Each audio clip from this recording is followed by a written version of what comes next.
Welcome to the Actually I Can Female Entrepreneur podcast. I am your host, Kayleigh Greenacre, a business strategist, coach, TEDx speaker, author, and your go-to woman for all things business strategy. I am obsessed with supporting female entrepreneurs to grow unstoppable six and multi-six-figure businesses that they love, giving them the freedom and life that they desire. During this podcast, I'll be sharing with you everything that you need to become a successful female entrepreneur, from the mindset shifts to sales and marketing strategies, and how to become an iconic leader that people can't get enough of. It is my mission to help you stand out, attract your dream clients and customers, and sell out of your offers with ease whilst building the business and life of your dreams. Let's make this your reality, ladies. Hello, ladies, and welcome to another episode of Actually I Can, the Female Entrepreneur Podcast. And I'm joined today by the fabulous Jessica Craine, who is a wealth and business coach. And in today's episode, we are going to be diving into how to create wealth from your business. Jess, it's an absolute pleasure to have you here today. Thanks for having me, Kayleigh. Yeah, I'm really excited for this session and love the podcast name. Actually, I can, because we can. Absolutely. 100%. It always starts with that self-belief, doesn't it? And the kind of the telling ourselves that we can actually do this. But no, I'm really, really excited to have you here on the podcast, and I'm very excited about the topic we're diving into. I think it would be fantastic if you could share a little bit with our listeners about you, your story and your journey, first of all. Yeah, amazing. So I've had my own business for over 11 years now. So I've been coaching women in business with all different types of shapes, sizes, online, brick and mortars, all different types of businesses. And then I took my business online in 2016. So I had a face-to-face business before that. And then I've been online now for 9-10 years. So my entrepreneurial journey, I think, again, very much started because people told me I couldn't, and was very glass ceilings and heavy limitations on who I could be, what I could do, what I could be capable of achieving. So I will, and I can. And, that's what's always kind of drove me forwards. And now we very much focus on helping women to create wealth in their businesses. I think that women having financial security and financial freedom is key. Because the more women that have more money, they're in more control of their environment, their destiny, they're in more in control, they have choice. Like, if more women have more money, they have more choice in every single area of their life. And that is really what we built a CEO Collective to help women do. Amazing. Thank you so much for sharing a little bit about your backgrounds. And I'm obsessed with SheEO and what it stands for. And I know we met at a recent event, which is incredible, and was very interested to find out more about you, your business, your journey then. So it is an incredible journey you've been on, and ultimately, what you've created now recently in order to support so many other women, create their own wealth and their own success. So let's dive into this topic, because I think this is going to be something that interests a lot of our listeners. What does creating true wealth from your business actually mean beyond making money? Yeah, so I think for a lot of us in business, we're maybe good at making money, right? That's the first step, is you've got to get good at making money. You've got to have your marketing, your sales, your systems, all of those things. And I think that for me, when I started making good money, I was kind of like, right, okay, we've got a business, we've got products and stuff that work, we're doing really well, but we need to have security, because you can have things in your environment happen, like COVID, like anything can happen in your environment that creates unsustainability. So what I decided, and I always had that fear, okay, I don't know, I think for a lot of female entrepreneurs, they have that fear that it was a fluke. Like, I did this and it was accidentally successful, and that it could all go away tomorrow. Like that, I always have that fear, and it's very much a survival mode fear. And I think for people who have created their own wealth, first generational wealth, they do have that fear because they're always in survival mode, right? And it's very hard to switch from a survival mode into a thrive mode, okay? And I think it's one of the reasons that entrepreneurs are successful is because they're always hungry, they're always focusing on the next level, they're always moving forward, there's always that urgency about them, right? And I think that's what makes them successful. So the fear almost keeps driving them to the next level. So they also don't want to lose the fear, but sometimes we want to just be able to take a breath. Yes. So for me, I was like, right, how can we be not in survival mode, in thrive mode, but how can we create that security? So what I started doing very early on is very much studying wealth, because I didn't come from a wealth background. So my mum lived in Ward End in Birmingham. So it was full of domestic violence, abuse, gun crime, knife crime. Like, you would fall asleep to the sirens. There'd be a car on fire as you walked out, needles in the car park. Like, that's what that environment was like. So I was not from wealth. I wasn't from money. So I very much had to study and learn, what do wealthy people do? Because as much as everybody told me, you'll live in that flat and you'll be beaten up for the rest of your life, like, I was like, but there's not everybody lives like this. So we have to find out, what are those people doing? And I think that's what's always got me obsessed with coaching is, if you want a different result, go find out what those people are doing. Get in those rooms, get in those places and find out, because they're doing something that you're not.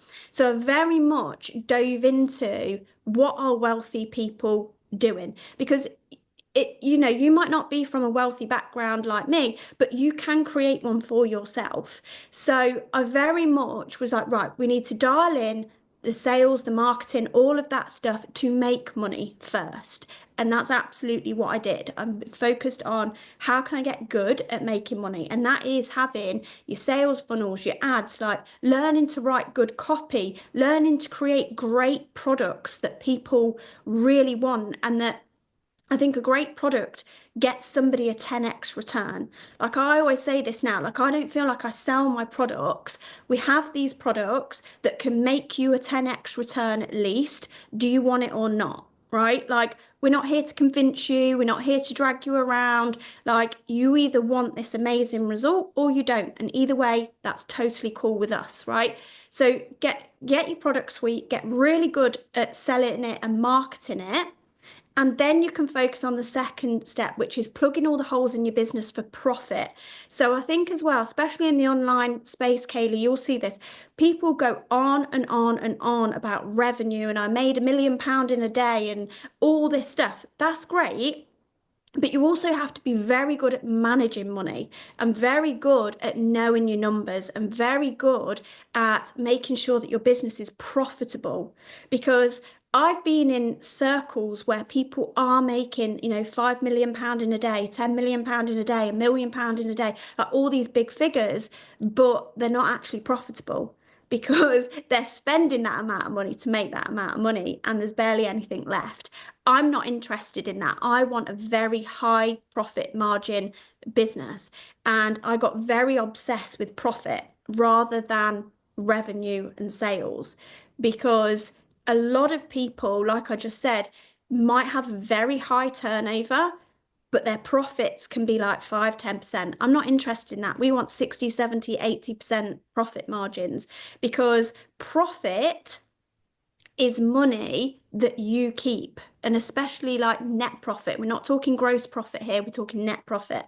So you want to be obsessed with your net profit number, because that is money that is left over that you can do something with. Okay, so this is what we call our wealth cycle. So step number 1 is your sales and revenue. Step number 2 is your profit. Now, step number 3 is diversification, and this is what creates the security.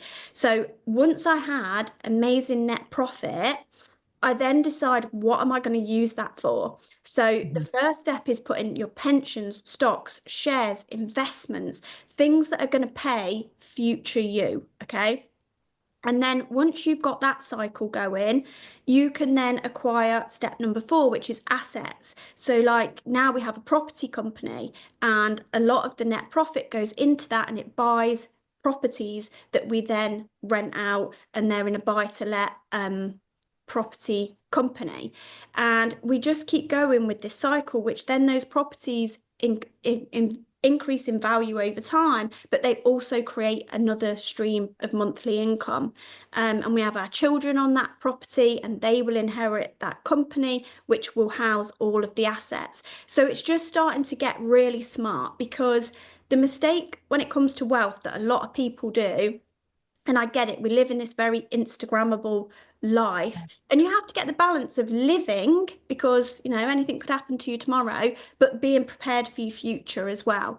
And I think that people, they earn more and they just spend more. They go get the new car, they go get the more holidays, they go get all of this stuff. And don't get me wrong, I do that too, right? But I do that after I've made investments. So I make sure that future me is, I want 60, 70, 80-year-old Jess to be just as well looked after as current Jess, right? Yeah. And that is purely what your business should be used for. My business is used for two things. One, impacting people's lives on a great and amazing scale. And we're really proud of the fact that every single one of our products is designed to make women more money. Even our clothing line has an affiliate program to it. So you can buy it and then make money from wearing it. Like, all of our digital courses and products are funnels that have made me millions of pounds. Our coaching programs, like, you turn up and do the work, you will make a 10x return. So, well, number one is impact, but number two is then using that to create that ripple effect, not for just all of my clients and all of their families and their generations, but for my family and my generations as well. It's not just about the today, it's about the tomorrow, and even your children's children. Is how can you create a wealthy family from you, even if you were not born into one? I love this so much. And I think it's so easy to be short-sighted with, like you said, the sales that are coming into your business without actually really looking at future planning. And I love what you said at the beginning, saying, you need to be obsessed with numbers. You need to know your numbers inside out, be obsessed with them, and ultimately have an entire strategy and system in place so that you can maximize as much profit as possible, and obviously invest in different ways that are going to set you up for the future. So I'd love to kind of dive into this a little bit more. So I know a number of our listeners, they'll be at different stages of their business, for example. And say, for example, they are, they've got their income coming in and they're making some profit. Like you said, we're focusing on that net profit and trying to make sure that it's as, maximum as possible. If they're wanting to build long-term wealth, I know you've touched on some of the things that you've done there, which are just incredible. What advice would you give our listeners at the kind of beginning stages of, they've got some net profit, they've now got, a good amount of it that they want to do something with? What advice would you give them for that? Yeah, so number one, even in our mastermind, we have an in-house financial advisor, because everybody is different. Everybody's risk tolerance is different. Everybody's what they're interested. Like, some people couldn't think of anything worse than property. Like, totally get that. Like, you've got to be interested in it, because you've got to want to do it as well. Like, you don't want to do something you're like, oh, I'm just doing this because I'm like forced to do it. You want to be excited about what your wealth strategy looks like. So I think number one is definitely always getting financial advice. Yes. And number two is like knowing where is that investment going to get the biggest return for you. So at the very beginning of my business, it was very much, and I've spent over 500 grand in personal development, right? So it was very much, my investments were back into my business to learn, to scale, and to grow. So you want to also think about, when is your end of business year? And if you've got that net profit, you want to spend it rather than pay the corporation tax on it if you're at that point, right? So think about it as it's coming up, and think, right, do I want to join a coaching program? Do I need a coach? Do I need to invest back in my business so next year I can make more money? Okay, so that's your first question, is actually, do I need to invest it back into my business right now? Is there lots of holes and gaps and things that I need to plug first? And then in terms of your long-term wealth, what I would absolutely do is, even if you get a pension and you're doing £100 a month, like anything that you can, because as a good advisor will tell you, it's not timing the market, it's time in the market. So the earlier you get in the market, the more you will have at the end. So even if you're doing a small amount, and then over time, you can increase that amount as you've got more money in your business, as you've got more surplus income. You can even then put lump sums in, like, oh, we had a launch and I've got an extra 5 grand, I've got an extra 10 grand that I don't know what to do with. Great, lump it in. You want to have that working for you first and foremost, and then you can experiment with things, bigger things, as you've got more money to play with, because your risk tolerance is a little bit higher. But as your basic, you want to be at least having your pension kind of building for you for long term, because we all know there's going to be no state pension for us by the time we retire, right? So we've got to take that into our own hands of how we're using this business for our long-term success. Amazing. And for those that are potentially a little bit nervous, anxious about whether it's, pensions, whether it's property, whether it's reinvesting in themselves, which I know a lot of people are quite anxious and nervous about. When you say that, you spent over 500,000, I've spent definitely 6 figures on investing in my own personal development and learning. Like, what advice can you give around that? Because I do think it's a big fear, right? And I think sometimes it's the unknown that some people worry about. Sometimes it's am I going to get my return on investment? If it's to do with sort of properties or pensions, it's again potentially the unknown as to what the government's going to do and what's going to happen with the banks and all sorts. Is there any advice that you can give people there that are potentially holding themselves back from building wealth that might be up against this? Here's the thing. Here's how I look at it. Like, a business does not grow in a linear straight line. If you want to grow a business, you are absolutely going to have to go down before you go up. There is no question about it. And in that down, it's going to be time and money. Because every time you grow a business, you get it to the next level, and it's going to need new products or new systems or new team members, or it's going to need something to then get it to the next level. And that pattern is going to repeat over and over and over and over again. And that's always going to cost two things: time and money. And I think that if you're serious about growing a substantial business, you have to get used to and comfortable with doing those two things. So one thing that I do now in my business constantly is we look for the gap. So we're like, right, we're here and we want to be here. Who can we go and find who is already doing the goal that we've set? We're going to go get them, we're going to go pay them, and we're going to go show them how we can do that. Now, I don't know about you guys, but I would be terrified. I'd be more terrified to do nothing and stay where I am than back myself, invest in myself. The only way you can be nervous or scared is if you actually don't trust yourself to show up and do the work. Yeah. That's what I honestly think. Like, if you go and don't get me wrong, and I tell all my clients to do this, go and do your due diligence. Go and work with somebody who has a proven result. Okay, go and look at their testimonials, go and look at their stuff. There's so many people, and they say to me, I've invested in something before and it wasn't very good. And I'm like, okay, what due diligence did you do? Well, I didn't. Well, that was your problem. You didn't have that business owner head on, and go and do your due diligence. The online world is sometimes like the bloody Wild West, right? You've got to go and do your due diligence. You've got to go and work with people who are credible, who have results, who have been here that little bit longer, right? They've not just popped up 2 minutes ago with a course by somebody who taught them how to create a course from a course from a course from a course. Like, they're an actual business owner and they run an actual business.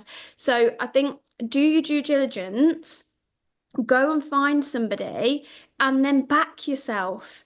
Like, I've invested in stuff that hasn't been the be all and end all before, but because I've shown up. So let me give you an example. I invested in something and I was like, what I was actually taught, I was like, nah, it wasn't that great. But even one of the connections in there has made me over six figures. So even if I didn't directly get a return, because I showed up and I was putting myself in that room, in that space, I was being proactive, I still made six figures return. So I think you've got to hold yourself accountable for the investments that you're making as well. Absolutely. And I think it is, isn't it? I love the fact that you said you put yourself in that room, because I do believe that at the end of the day, if you're in an expansive space, whatever that looks like, whether it's the mastermind or a group program or whatever it is, going to an event that's going to support you, whatever that looks like, it is the most incredible opportunity to ultimately take action. First of all, you're taking action, actually agreeing or signing up or paying or whatever it is to get into that room. But then once you're in that, at the end of the day, you can be taught and supported by amazing strategists, coach, etc. But unless you do that work yourself and implement what you are being shown, taught, seen by other people, successful people do, it's not necessarily going to get you the results, right? Absolutely. And I do think this is where people, a lot of business owners need to be a bit more responsible for their own results. Yeah. Okay. And this is something that I, as a coach, very much, if people are saying to me, oh, this isn't working, I'm like, great, bring it up. What did you do? What did you implement? And usually it's actually, I didn't implement it. Yeah. And so we have to take responsibility for our own results and how we're showing up. But I think what happens is the more that you invest in yourself and the quicker you go, you actually build momentum, and investing in yourself then just becomes like second nature. Like, some of the masterminds that I'm in now, it's like 55 grand a year. I'm like, yeah, I'm in. Like, because I know the power of being in the right room. Mhm. Absolutely. It's so powerful, isn't it? So I want to talk a little bit about obviously wealth building, but I want to talk about this concept of financial freedom, because I feel like the word freedom, the word wealth, the word success, they're thrown around a lot in the online space, along with seven figures, eight figures, etc. Lots and lots of phrases. But I want to kind of talk or touch on a little bit about financial freedom. First of all, would love to get your take on what does that actually mean to you personally?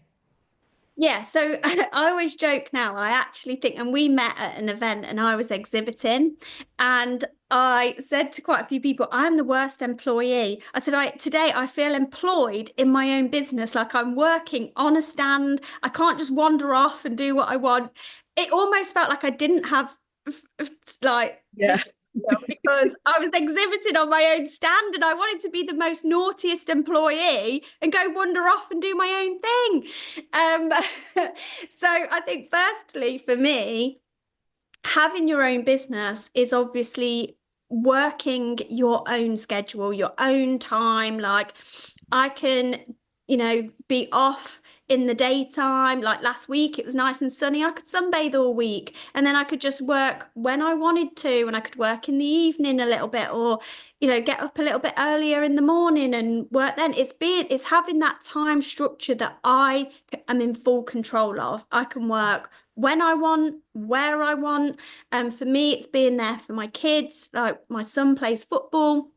We literally live in the car after school and weekends. And so he plays academy. So we could be at Chelsea, then Man United, then Man City, then Fulham, then all over the country. And I can give him that opportunity because I can work from anywhere. Like if I've got my laptop or my phone, I'm good to go, right? And I can drive him around the country and give him that opportunity. Whereas if I was employed and I had to be somewhere 9 to 5, I physically wouldn't be able to give my kids the opportunity that I can because I have that time freedom. So I think that's the biggest and the first thing for me is then building these products that make you money that are digital assets. So you got to remember that time is a limited resource.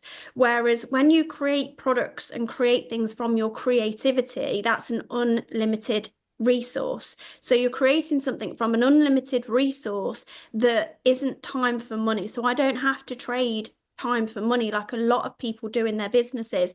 And again, it's one of the biggest mistakes that I see is that people have heavy service-based businesses where they've bought themselves a job in their business, because if they don't show up for a set amount of time, they're not making any money. So I want you to think about that in your business, like how much time do I actually trade for money? And if I suddenly had 4 weeks off, how much money would this business make? How long would it sustain? So you want to think about that. And then I think the wealth part is having those things in place. So even if you didn't make money for a month, your money is still circulating in places that your money's making money. And I think wealth to me is health as well. Like, is what you're doing healthy for you right now? Like, does your business serve you mentally, physically, financially, emotionally? Wealth is not just about money, it's about you as that whole person. Like, I often think my business is partly used to fuel my personal development addiction as well. I'm like, I love that stuff, right? So it's fueling me mentally, it's fueling me financially, it's fueling me mentally, physically. And that's what your business should be doing. It should be the vehicle and tool that feeds into you. Whereas a lot of people feel like their business is this thing that it controls them, not the other way around. Yeah, absolutely. 100% agree with I always say health is wealth, because at the end of the day, if we're not feeling, if our well-being isn't our number one priority or not at the top of our list as well, we're not going to be able to serve and support and deliver in our own business and you know, in terms of productivity, etc. But I love everything that you've said there. And I think, is there any advice that you could give then? Because I know that a number of our listeners will probably be entrepreneurs who are running the show themselves. Like, they will be in their business all the time, whether they're coaches, service providers, product-based businesses, but they will probably be sending all the emails, creating all the content. They might have, you know, the luxury of having a VA, but ultimately they're doing everything themselves. They're very much in their business. And I love what you've talked about in terms of, you know, consider thinking about building digital products or assets, or looking at recurring or passive income streams, etc. So is there any more advice that you could give those people who are literally in their business all the time and they want to be able to, you know, build wealth and expand their business? Yeah, I think there's definitely a couple of things you need to do. First of all is looking at the systems and processes in your business. So every task or activity that you do, could it be automated? Like, a lot of people are making things much more harder work for themselves. Like, even your launches, even your content, have you got tools and resources where you're keeping it so you can use it again for next time? Like, all these things. So we're working really, really smart. Again, this is why you want to get good at making money and good at profit, because then even if you start with an ad hoc VA, 2 hours a week, like, is there somebody that could build some of these automations and systems and processes for you so that you're not having to trade so much time for money? I always think it's crazy when people want to have more time, but then they're like, I don't have time to put in the systems and processes that are going to give me more time. And I'm like, this is the most mind-blowing experience I've ever had, because what you're saying is, I've got time to be unsuccessful and keep doing the things that I'm doing, but I haven't got time to put in the systems, the processes, and the things that are going to give me more time. And this is where most people can't sacrifice short term for the long term, because guess what? Do you know what? If you need to pull a couple of all-nighters to get that stuff in, do it. Like, otherwise, I'm sorry, but maybe you've not got what it takes to have a 7-figure business, because you're not willing to sacrifice short term for the long term. Like, sometimes you go through like winter periods in your business where you're building it, and it's hard work. It's a lot of time, a lot of energy, a lot of upfront to build that momentum in your business. But once you've got the momentum, and I would say this to people, like, having a 7-figure business is so much easier than when you've got 2, 3, 4, 5, 10 grand a month. Like, it's so much easier because you actually have so much more time and so much more tools and resources that it gets easier. But did I have to go through those periods of staying up all night, of investing money that I didn't have? Absolutely. Some people, I think you've got to just have that bit more grit and Yes.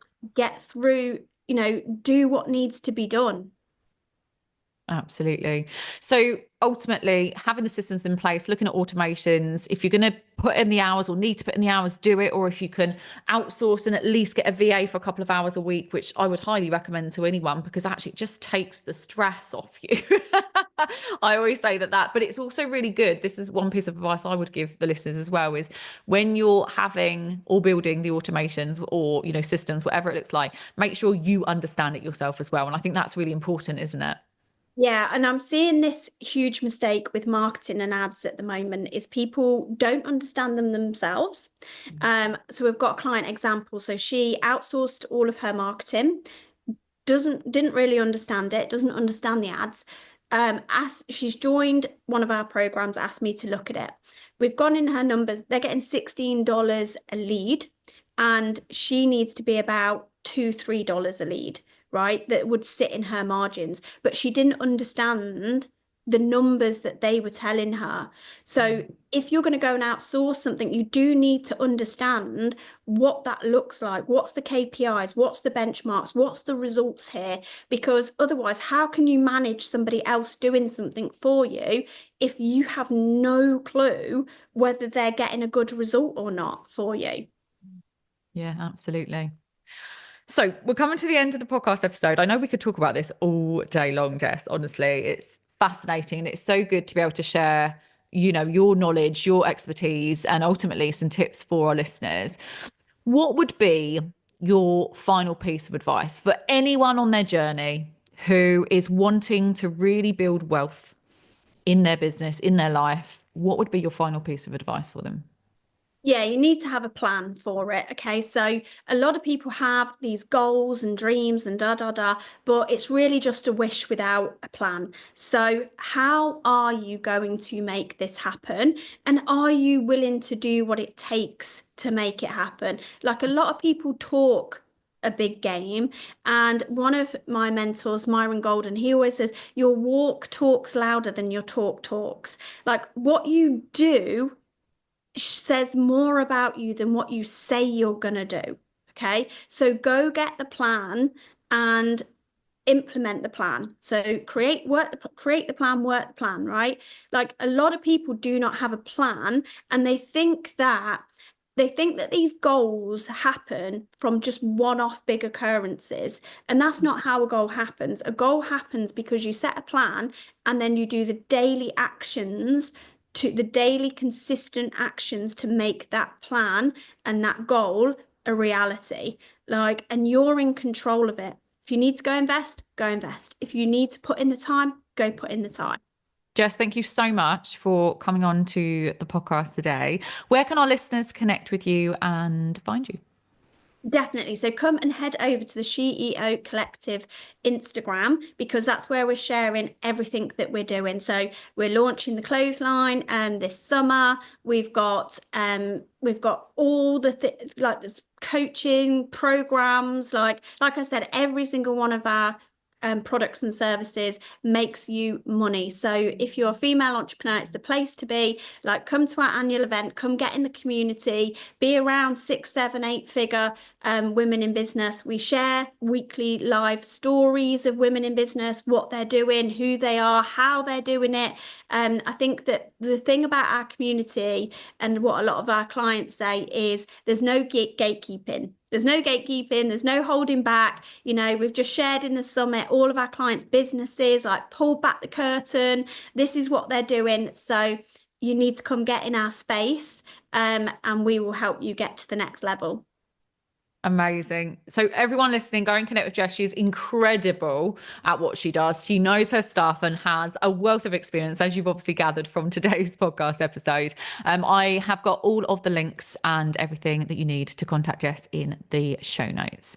Jess, just got one final question for you before we go. And it's purely because I ask every single guest this question. What is your one word of the year and why? My one word of the year. Choice. So for me, that's one thing that I did not have growing up. Like I said, I was in environments where it was a lot of domestic violence, a lot of domestic abuse. We had weekends in women's hostels, and one of my guiding values is choice. That's why I have a business. That's why I focus on wealth, because I have choice. I can do what I want, when I want, and that's what we want for all of our clients as well, is to have that freedom and that choice, that they are in full control of their own destiny, whatever that looks like for them. Amazing. A great word. And I love the context behind that. Jess, it's been an absolute pleasure. Thank you so much for coming onto the podcast today. Thanks, Kayleigh. Thanks to everyone that's tuned into today's episode. Please don't forget to rate, review, and subscribe to the podcast. And I'll see you all again next time. Thank you for tuning in to the Actually I Can Female Entrepreneur podcast with me, your host, Kayleigh Greenacre. If you are ready to build, grow, and scale your dream six-figure or multi-six-figure business, then head to our website now for more information or connect with me on socials to see how you can create your dream business and dream life.